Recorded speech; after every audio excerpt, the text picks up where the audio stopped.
We're going to talk about contractionary fiscal policy. In our last lesson, we defined fiscal policy and we looked at a situation in which a country had a negative output gap, a recessionary gap. Therefore, it needed to implement an expansionary policy, lowering taxes, increasing government spending with the aim of increasing the average price level and the level of national output back to full employment.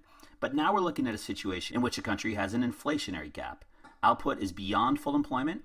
This economy is overheating, you could say, and it has inflation that's higher than desirable.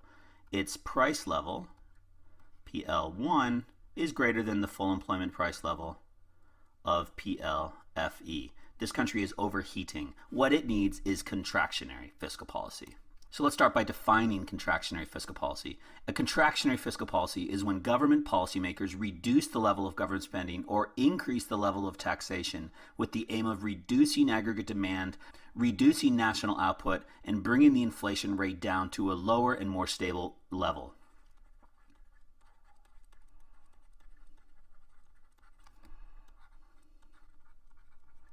Contractionary fiscal policies are most likely to be used during a period of a positive output gap or an inflationary gap, when an economy is producing beyond its full employment level. This could have been the result of some unexpected shock to aggregate demand, such as a stock market bubble that drastically increased household confidence and led to an increase in consumer spending, or perhaps a depreciation of the country's currency, which led to an unexpected increase in net exports, or perhaps there was a decrease in interest rates, which caused businesses to invest more in capital and technology. For whatever reason, this country has experienced an inflationary gap.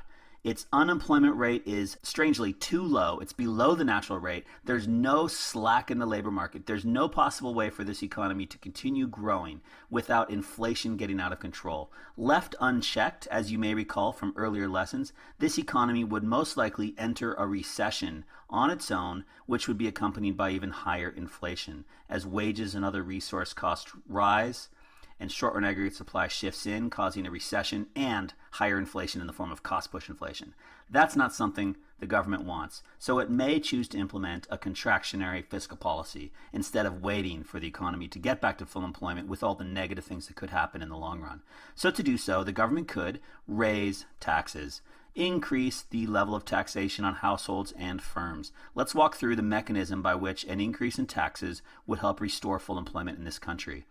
Of course, higher taxes mean a reduction in disposable incomes among both households and firms, assuming that business taxes are also increased. When households experience lower disposable incomes, they reduce their level of consumption. They have less money in their pockets. And businesses may reduce their level of investment. They find it less attractive to invest in new capital.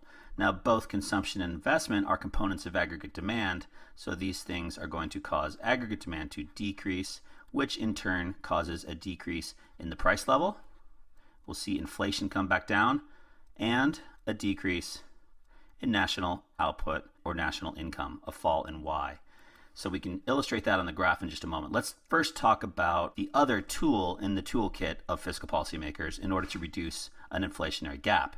Of course, a reduction in government spending is more direct than an increase in taxes. Reduced government spending is going to immediately and directly reduce the level of aggregate demand in the economy. It's going to have a multiplier effect as well. So the reduction in aggregate demand will be greater than the change in government spending. This has been explained in previous videos.